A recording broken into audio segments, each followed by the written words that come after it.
Hey look, there's another video. This is actually attempt number 2 to make this, since the first time it came out so dark you couldn't see anything, so hopefully this will come out better. Anyway, this is my latest project. A metal lathe, as you could probably guess. This is a South Bend Precision Lathe. They do have nice logos, nice, it's the threading chart, nice data plates on these things. This is what's called a heavy 10 or a 10L, meaning this is it's got the larger bedway. There's also a light 10, which has a more narrow and more lightly built bed arrangement. The L means it's got the large spindle hole. I think that's 1 1/16. So basically it'll take larger collets and whatnot, and you can pass bigger stuff through the spindle should you choose to.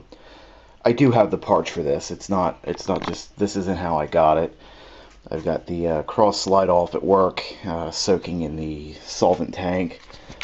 Back here there's a taper attachment, which is also off. Tailstock is off. I rebuilt the tailstock already.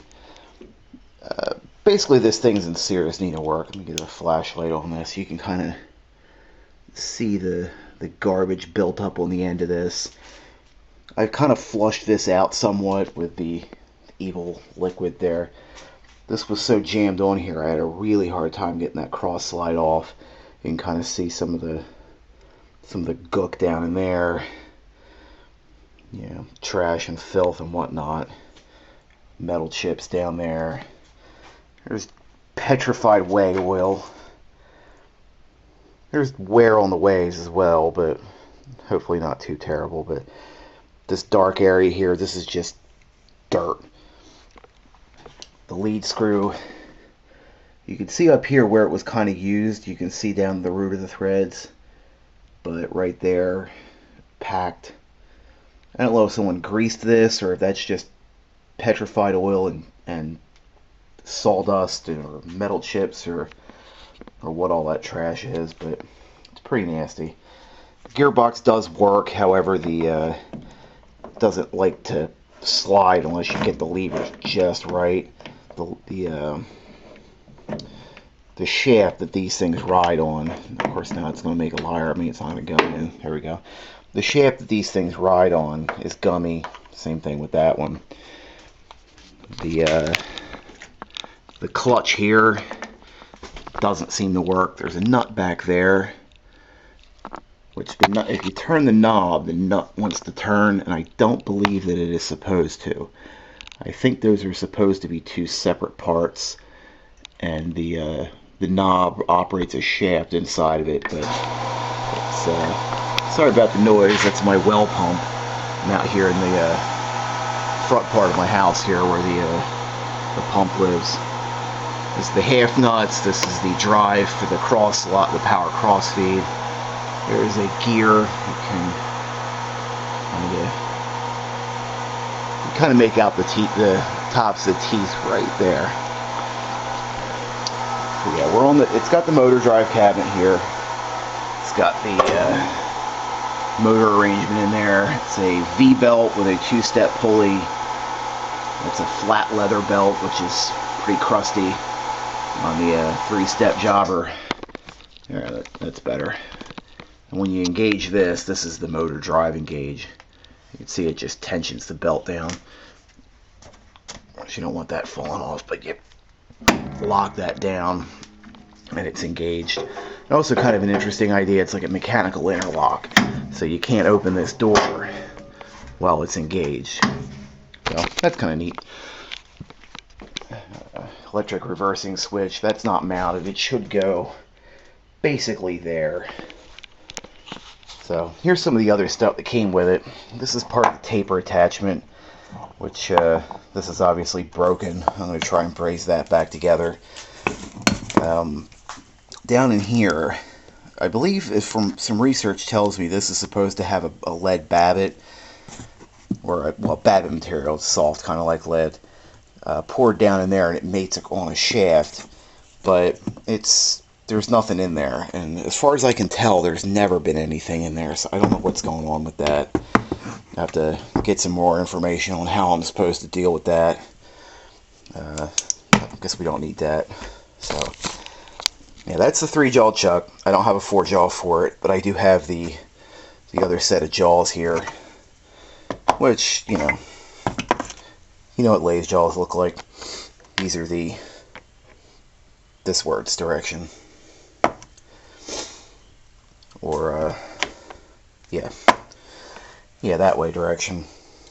So, this is not actually a grease fitting. It's supposed to be for pressure oiling. Someone didn't know that. It was packed full of grease, and you try to unwind it. It was like winding up a clock, just ratcheted and clunked, and wasn't very smooth. So I took that apart, flushed all the garbage out of it. Inside of here, there's a big, it's called the scroll. It's a big spirally thing that these guys run on. That was all packed full of junk, so I flushed that out, put a little bit of oil on it.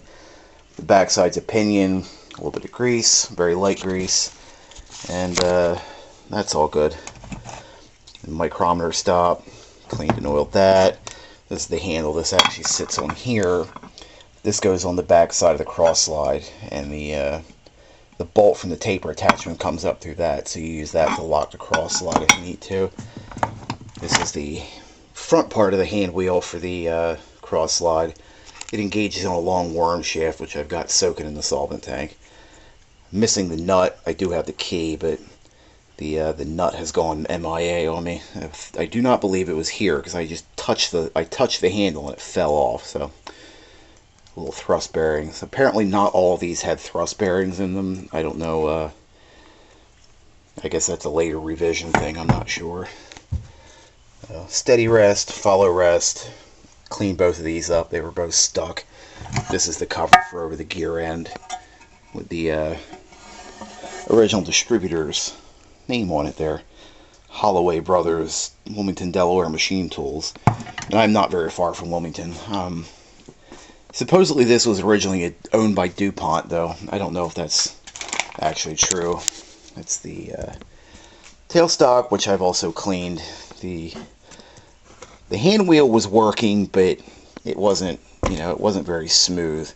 Now it's just got a nice motion to it. The chuck was gritty. The taper for this was all gummy, so I scrubbed all that out. These are just the plain steel handles. They don't, they don't shine up like the nice nickel ones. I'll do a little bit more work and get that brighter, but I was more worried about getting the grossness off of it. I don't know what that is. Wooden dowel that came with it. A little bit of tooling, not very, nothing very amazing. Came with 2 lantern post tool holders. I've just got the bars here stuck, the tool holders stuck in there, so I don't lose the little rocker shoe down there. Chuck key, very important. I've got a couple of these guys, but I need the larger square. So like this fits the tools themselves, right? But it doesn't fit the tool holder, and it won't. There's another square drive. This, I think it's the taper attachment that this does not fit. A couple of centers. So, yeah, relatively standard stuff. The rests are kind of a nice accessory. They don't fall off the trees, it seems. Threading dial. That's also a nice one to have. And this guy, which is apparently the better micrometer stop. So that's kind of neat. So yeah, anyway, that's my my current project. I did order the rebuild kit for this, which comes with all the oiling felts, and it has a manual on how to actually take this apart. So far I've just taken apart things that are relatively obvious to me to get apart. Hopefully I haven't screwed anything up, but we'll find out. My boss has rebuilt, well, he's rebuilt one, and he's in the process of rebuilding another of this same model, so when he gets back I will have some hands-on technical assistance if I need it. So, yep.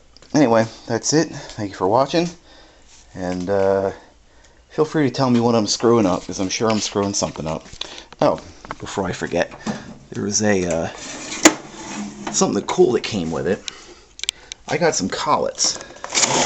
So there's one more back there that didn't fit in the box. And this is an original South Bend collet kit box, which is kind of neat. The number 3 Red Arrow collets, set of 8 by 16ths. So that's neat. Spanner for putting this on. This is the cone bit that the collets actually pull into. The cover for the, if you're going to use these, you put this on it so you don't smash up your threads. Then this would go into the end of that. Tighten this down with that guide, and you put your drawbar through here. I don't have the drawbar, so you know, I got 3/4 of the collet set up. You know, collets, the bits that go in the chuck end, but I don't have the pulling bar. But I should be able to find or fabricate one of them should I need to. So anyway, once again, thank you for watching.